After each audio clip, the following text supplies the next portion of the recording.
The wire से बातचीत करने के लिए। सबसे पहले मुझे यही बताइए आप कि तबलीगी जमात आखिर क्या चीज है, ये किस चिड़िया का नाम है? अचानक 100 साल लगभग गुजर जाने के बाद भारतीय जनमानस को ये परवाह क्यों हुई कि ये क्या चीज है? देखिए, तबलीग का मतलब जो होता है वो होता है कि किसी एक चीज को दूसरे तक पहुंचाना। इसको अगर हमें समझना होगा तो हमको इसको 20वीं सदी के इस्लाम से जोड़कर देखना होगा।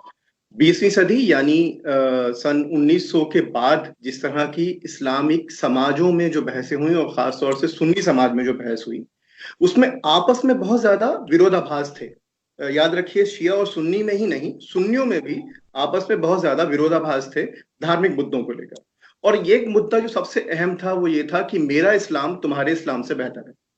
इसी चीज को दूर करने के लिए ये एक तहरीक शुरू हुई 1932 में। ये गलत कहा जा रहा है कि मेवात से शुरू हुई है। जो बंगले वाली मस्जिद है, जिसको कि अब हम सभी मरकज के नाम से जानते हैं, ये इसी मस्जिद से इस तहरीक की शुरुआत हुई है। और जो शुरुआत करने वाले थे मौलाना इलियास, उनका ये मानना था कि हमको विरोधाभासों की तरफ नहीं जाना चाहिए बल्कि अच्छाइयों की तरफ जाना चाहिए।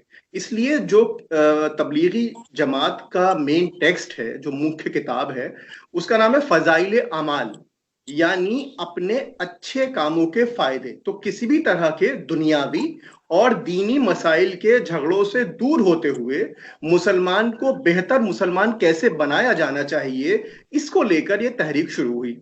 और ये इतनी ज्यादा ओपन, जिसे अभी कहा जा रहा है कट्टर है, तो इतनी ज्यादा लचीली तहरीक थी कि याद रखिए ये शुरू हो रही है निजामुद्दीन में, और निजामुद्दीन में ही एक बहुत बड़ी दरगाह भी है हजरत निजामुद्दीन औलिया की।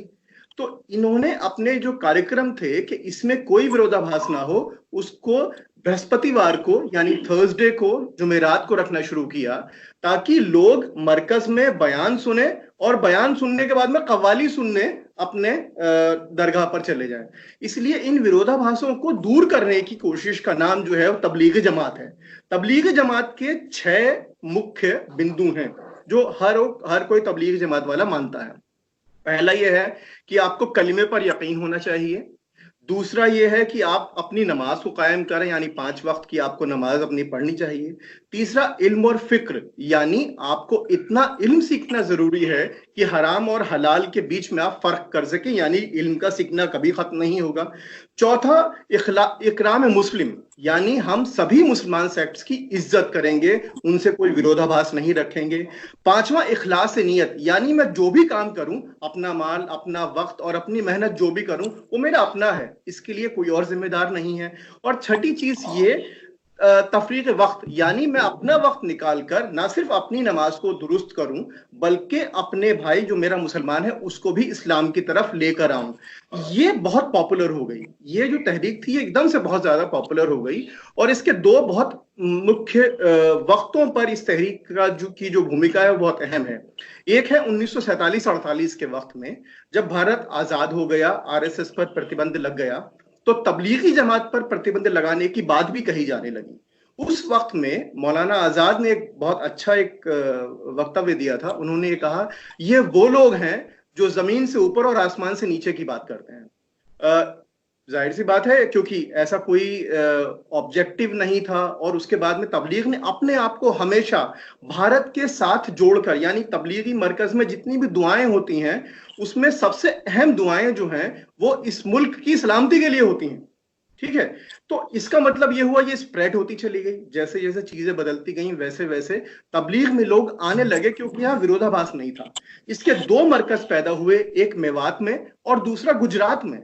याद रखिए, गुजरात के अंदर जिस मजहबियत को आज हम इस्लाम कहते हैं वो तबलीगी जमात की वजह से बना हुआ है। तो इसका मतलब ये लचीलापन इस ऑर्गेनाइजेशन का था। और सबसे अहम बात कि किसी भी तरह के राजनीतिक मामले में हम हस्तक्षेप नहीं करेंगे। याद रखिए, जो चर्चाएं हो रही हैं उसमें लगातार बराबर ये बात आ रही है कि बराबर में ही थाना है। एक बहुत बड़ा बंगले वाली मस्जिद का हिस्सा थाने को दिया जा चुका है। थाने में एक स्पेशल सेल है जो लगातार पूरा रिकॉर्ड मेंटेन करती है तबलीगी जमात में कौन आ रहा है कौन नहीं आ रहा है। यहां तक कि तबलीगी जमात का जो मरकज है बंगले वाली मस्जिद, वहां पर अजान नहीं होती ताकि थाने में किसी को परेशानी ना हो। तो इसका मतलब सीधा ही लचीलापन है। इससे पहले कि हम बात पर आए कि अभी जो हो रहा है, जो उत्सुकता अब जागी है और जो आलोचना अब हो रही है, जब प्रोपेगेंडा के केंद्र में, मरकज का मतलब भी केंद्र होता है और प्रोपेगेंडा का मरकज बन गया है एक तरह से तबलीग जमात का ये हेडक्वार्टर। मैं आपसे ये जानना चाहती हूँ कि इसका इंटरनेशनल जो कनेक्शन है, जो लिंक है, वो क्या है? क्यों इंडोनेशिया, क्यों बाकी वेस्टर्न कंट्रीज और बहुत दुनिया के तमाम 150 मुल्कों में बताया जा रहा है कि लिंक्स हैं? इस सब को भारतीय दर्शक कैसे समझेंगे? देखिए, सीधी सी वजह से मैंने बताया कि सबसे अहम चीज ये हुई कि ये इसका जो स्प्रेड था वो भारत में, उत्तर भारत में बाद में आया, दक्षिण भारत में पहले गया। और दक्षिण भारत में इसके केंद्र जो थे वो कर्नाटक था, गुजरात था और केरल था। इन तीन केंद्रों के लोग, याद रखिए कि भारत में जो मुसलमान बाहर जाता है वो ज्यादातर इन्हीं तीन क्षेत्रों से जाता है, गुजरात से, तमिलनाडु से, तमिलनाडु, आंध्र प्रदेश और कर्नाटक, और सबसे अहम गुजरात। तो उसका जैसे जैसे ग्लोबलाइजेशन होता गया, पश्चिम दक्षिण दोनों भारत में, हाँ, जैसे जैसे इसका स्प्रेड होता गया वैसे वैसे जो अंतरराष्ट्रीय स्तर पर लोग थे वो भी जुड़ते चले गए। अगर कोई ऐसी ऑर्गेनाइजेशन होगी जो ये कहेगी कि हम अच्छाइयों की तरफ बुलाएंगे, बुराइयों से रोकेंगे, तो उसकी अपील बढ़ जाती है। और उसकी अपील, याद रखिए, जाकिर नायक और तबलीग जमात में जमीन आसमान का फर्क है। जाकिर नायक का पूरा आंदोलन जो था वो गैर मुस्लिम को मुसलमान बनाना था। तबलीग का काम है मुसलमान को बेहतर मुसलमान बनाना, कि वो अपने वक्त, अपने आप को डिवोट करके अच्छा मुसलमान बने। और उसका भी बुनियादी, जी इलाज साहब, ये बताइए कि बात, एक सवाल ये भी है कि भाई सऊदी अरब और बाकी अरब देशों से इस्लाम पूरी दुनिया में फैला, बाकी भारत को भी मिलाकर, लेकिन क्या ये भारत का एक ऐसा यूनिक ब्रांड ऑफ इस्लाम था जो कि बाकी देशों में फैला, जो भारत से शुरू होकर और बाकी देशों में गया? बिल्कुल बिल्कुल सही आपने इसको पहचाना है। ये वाकई में भारतीय इस्लाम के लचीलेपन का सबसे बड़ा उदाहरण है। हम अक्सर ये कहते हैं कि भारत में सूफियों के द्वारा, याद रखिए, जो सूफी तबलीग है, जो सूफी द्वारा एक दूसरे को धर्म का प्रचार है, उसके अंदर भी कहीं ना कहीं पर अपने सेक्ट की बड़ाई करने की बात है। लेकिन तबलीगी जमात वाहिद ऐसी ऑर्गेनाइजेशन थी हिंदुस्तानी मुसलमानों की जो कि अपनी बड़ाई नहीं कर रही है। वो ये कह रही है कि आप हदीस पढ़िए और हदीस और कुरान के जरिए अपने ईमान को कायम कीजिए। तो इसका मतलब ये है कि आप दुनिया में अपने सारे अमल करते रहिए, लेकिन कोशिश कीजिए कि आप बेहतर इंसान और बेहतर मुसलमान बने। ये तो अभी की बात है। याद रखिए कि बाबरी मस्जिद वाला जमाना चल रहा था, तब बाबरी मस्जिद के किसी भी आंदोलन में तबलीग के लोगों ने कोई सक्रिय भूमिका नहीं निभाई, क्योंकि उनका कहना यह था कि हम पहले अच्छे मुसलमान तो बन जाएं, मस्जिदें बाद में बचा लेंगे। इससे ज्यादा यूनिक जो पॉलिटिकल पोजीशन हो सकती है, मुझे लगता है कि किसी और ऑर्गेनाइजेशन की थी ही नहीं।